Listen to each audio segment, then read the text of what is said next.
O cenário suburbano do Rio de Janeiro, o olhar depurado sobre o humilde cotidiano, a insistência na vida que se impõe sobre a dor e a tristeza, histórias simples que retratam pessoas comuns. Os pequenos dramas na literatura são o tema de hoje, em Cidade de Leitores.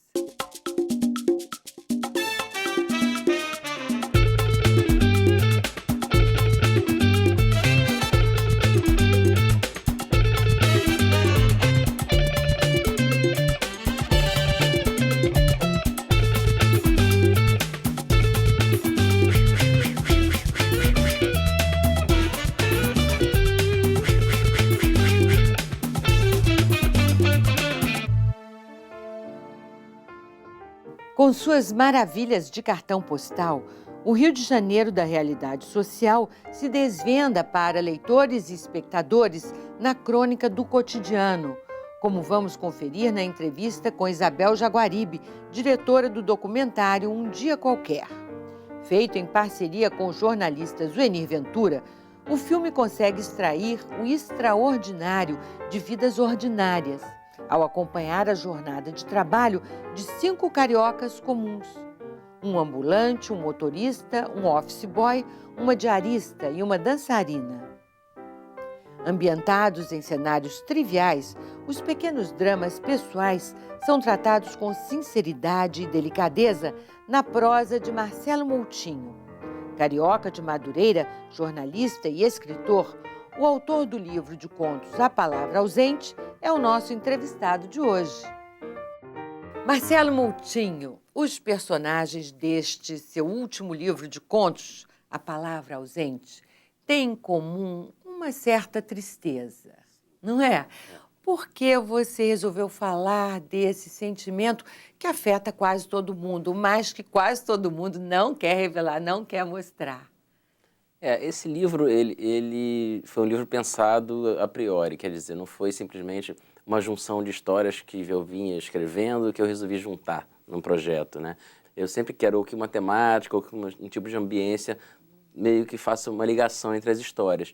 Nesse caso, é um livro muito sobre a perda, né? Isso já está sinalizado no título A Palavra Ausente e nesses diferentes tipos de perda que a gente sofre na vida, desde a perda amorosa até a perda maior delas, que é a morte. Isso, de certa forma, torna esse texto um pouco melancólico mesmo. Olha, mas que coisa impressionante, quer dizer que nenhum conto aqui foi escrito de forma assim espontânea, a ideia veio na sua cabeça, são todos assim programados, é uma construção? Não, alguns foram programados para completar um livro, né?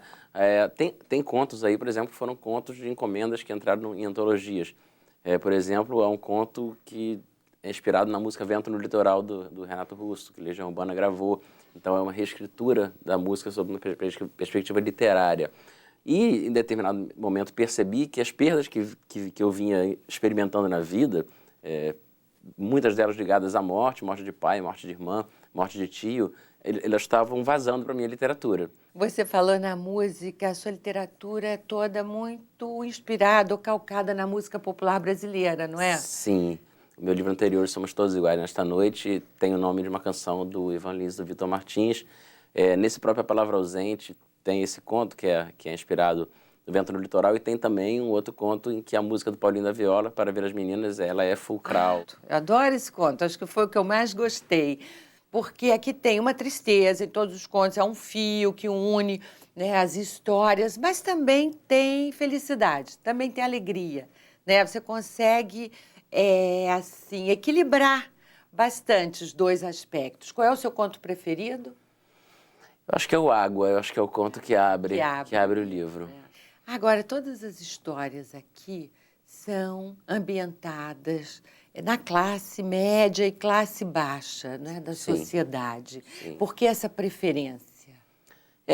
Isso nasce muito, porque eu sou originário de Madureira, sou originário do subúrbio, vivi na Barra, depois vivi na Zona Sul, fui estudar jornalismo e tudo mais, saí daquele ambiente, daquele universo, e muito tempo depois voltei muito por conta do Império Serrano, que é a minha escola de samba, onde eu desfilo há muito tempo, e com a qual eu tenho uma ligação afetiva muito grande, né?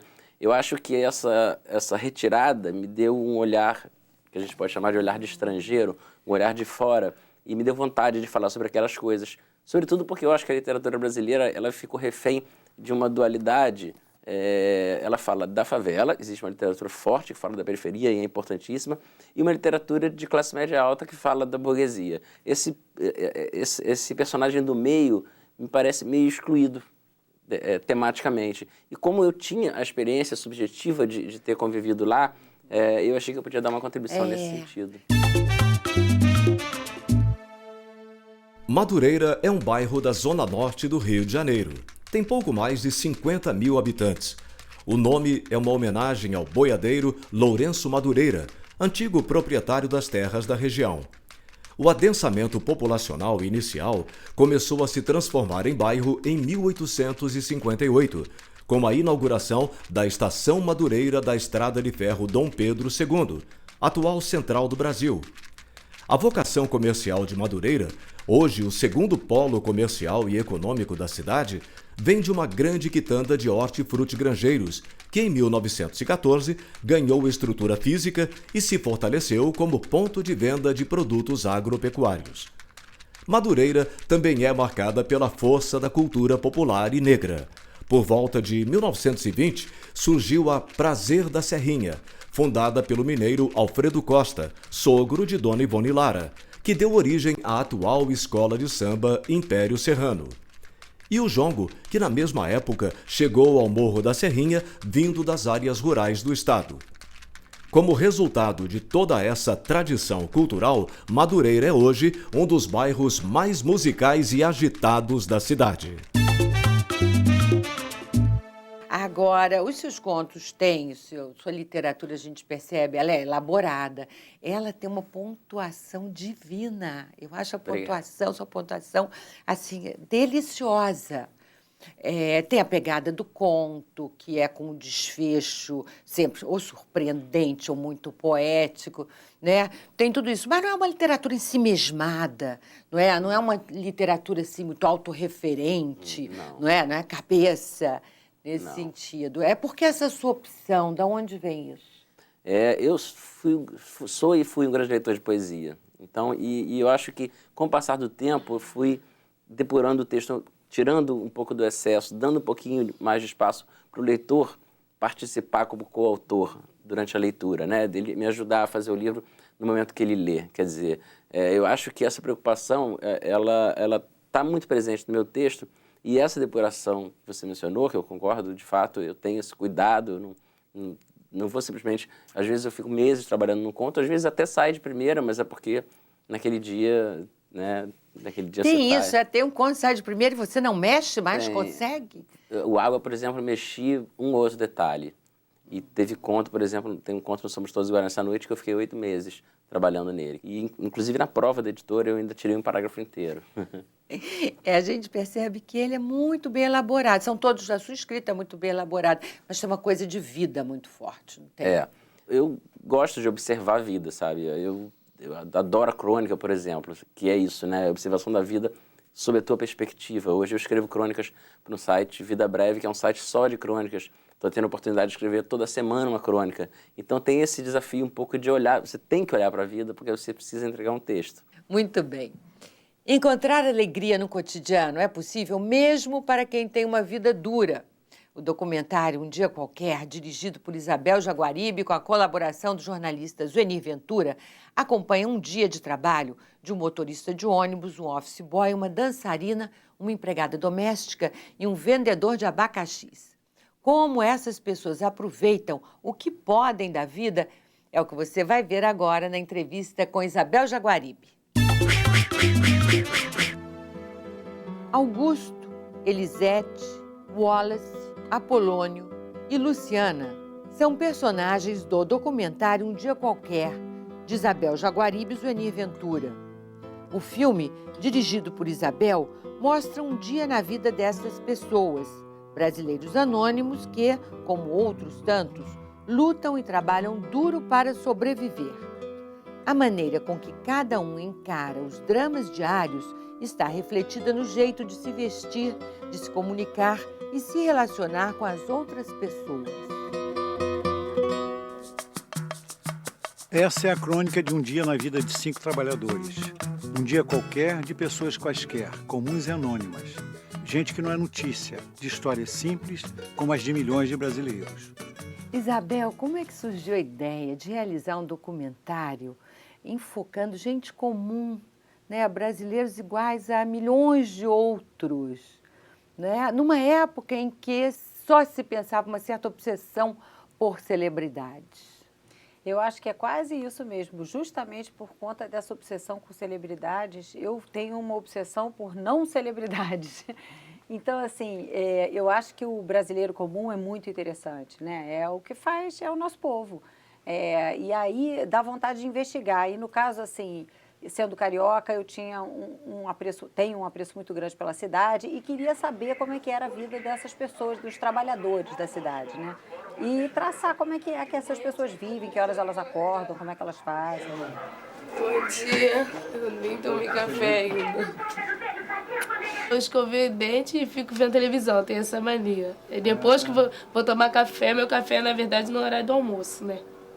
Tomo café 11h30, meio-dia. Aí eu almoço 3 horas da tarde. E como é que foi para encontrar essas pessoas? Porque são pessoas simples, mas pessoas muito interessantes, né? O processo de seleção é sempre difícil, porque dá aquela insegurança que, às vezes, a gente se surpreende com a quantidade de pessoas legais. Mas a gente faz sempre uma pesquisa prévia, entrevista as pessoas, e aí eu quis fazer uma composição entre um número de homens e de mulheres mais ou menos equilibrado e profissões, foi muito pela profissão mesmo, né? Profissões que fossem... que exercessem alguma coisa ligada com o corpo, seja por uma questão artística, que é no caso da mulata, que é dançarina, ou seja porque o cara é office boy e tem que percorrer vários quilômetros das ruas do Rio andando, ou o motorista de ônibus que tem uma coisa curiosa com um motor que esquenta, como é que faz, enfim. Ali é meio quentinha, meu tira-gosto. Tá com 80 graus esse motor, pode esquentar essa comida.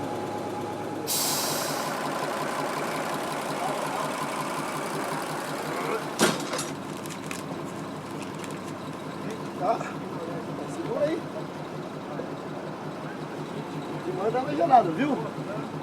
Você fez o filme em parceria com o Zuenir Ventura, não é? Como é que foi essa dobradinha? Então, o Zuenir é um grande amigo e uma pessoa que eu acho assim brilhante e super profissional, intelectual, pensador e um jornalista com uma pegada muito boa, né? Então, ele me ajudou muito a justamente traçar quais seriam essas profissões que poderiam ser interessantes para a gente filtrar, como que abordava essas pessoas. Ele tem um jeito manso e gostoso de se aproximar, que todo mundo já abre as portas para ele. Então, é sempre uma coisa assim, um excelente cartão de visita, você entrar na casa dos outros com o Zuenir, é sempre uma bênção. Wallace. Bom dia, Wallace. Bom dia. Tá acordando? Acordando agora. Desculpa aí, te levando. Agora, você conseguiu momentos muito expressivos, né, de todos, dos 5 personagens, e principalmente, por exemplo, da diarista, da Elisete, né, que é um momento assim, expressivo do trabalho dela, da vida dela e muito da condição existencial, né? Da pessoa, que é o momento em que ela sente dor no meio do trabalho, ela senta, sente dor. Como é que você orienta, como faz as entrevistas e orienta a filmagem para não interferir, né, nessa natureza do real? A gente tenta ser o mais invisível possível, né? Assim, poderia não ser, mas nesse caso eu tentei. Só que assim, no dia que ela se sentiu mal, eu fiquei eu também mal. Meu Deus, será que eu tenho que largar tudo e sair correndo e ajudá-la? Eu imaginei. Porque eu fiquei preocupada. Mas eu vi que ela estava se recuperando. Então eu dei aquele tempinho que se ultrapassasse um pouquinho mais, larga tudo, sai correndo e vamos lá, né? Porque você não pode ficar assistindo uma pessoa passar mal, é uma coisa estranhíssima, não dá. Então, essa medida é muito difícil. Mas a gente conseguiu ter uma medida boa. Tanto que no dia, na verdade, quando ela foi ter o bebê, eu fui a primeira pessoa que ela ligou. Foi a pior dor que eu senti até agora. Tá passando. Eu acho que é a contração. Tô achando que tá chegando a hora. Então, quando eu encontrei com ela no hospital, eu fui a primeira pessoa que ela conhecia, assim, que apareceu. Ela me abraçou, falou, ai, que bom que você veio, que você está aqui. Eu fiquei, assim, me sentindo feliz de estar ajudando sem estar atrapalhando o filme e ajudando ela, sabe? Eu senti de verdade que ela estava se sentindo reconfortada de ter alguém ali. Eu fiquei aguardando a dor aumentar para poder vir, porque eu vim sozinha, vim de ônibus. De cabeça para baixo, quer dizer, tá na posição normal. Ele tá com contração, tá vendo? Não vai ganhar nem hoje, ó. No próximo bloco, Então, de certa forma, lá no subúrbio, eu era um garoto da Barra e na Barra eu era um garoto do subúrbio. e ainda Eu acho que o humor é fundamental para uma vida boa e essas pessoas têm essa sabedoria.